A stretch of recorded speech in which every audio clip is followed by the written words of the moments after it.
It's extremely efficient to be able to fog an environment. Not only does it knock particulates out of the air, but because you're able to put such a fine mist down on all your horizontal surfaces and your vertical surfaces where pathogens can grow and where they can transmit. One of the things that you have to be careful with is compatibility with textiles. You have sensors in that environment, so you need to be careful not just go and fog any environment.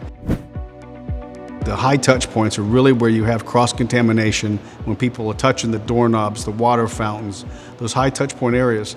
You can't just apply disinfectant to those areas. You have to clean it first and then apply your disinfectant. One of the things that you're looking for in a fogger is the quality of the spray. They get into the micron size. You might even have manufacturers' labels that will recommend a certain micron size for their product to be effective. But one of the things you're looking for is the versatility of it and obviously the durability of the equipment itself. You get what you pay for. If you're not paying much for your fogger, it's probably not going to last long. But if you're only cleaning your place a couple of times a week, then that may be sufficient for you. Electrostatic technology has been around for a while. We have found it to be extremely effective when you come into an environment that you're trying to disinfect 100% of a surface without having to reach around and go up underneath. Most things that you're fogging are going to be negatively grounded. And the electrostatic spraying technology puts out a positive charge with the molecules of the chemical that it's dispersing, and it wraps around. So in a gym environment where you have all of these different obstacles, rather than having to physically remove each one of these pieces and put disinfectant on it, the electrostatic technology allows you to just spray it one time and it wraps around. It's one of the things I've always liked about the Artemis two-part product. It's non-corrosive. So when you maybe leave that chemical in there overnight, yes, the chemical may not be effective the next day, but you're not damaging your equipment as opposed to some of the other products that are out there that are extremely corrosive.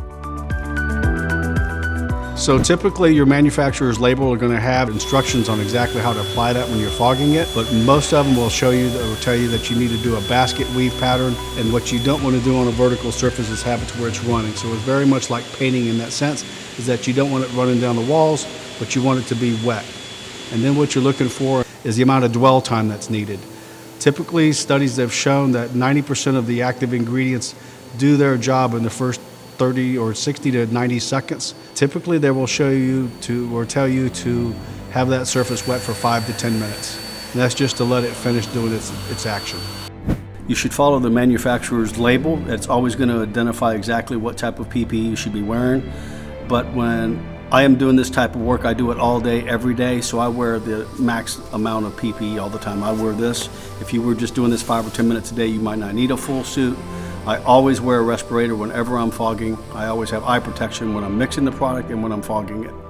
But if you're just doing this a little bit, here and there, just a few minutes a day, just follow the EPA label on the manufacturer's label, and that'll tell you exactly what you need to wear.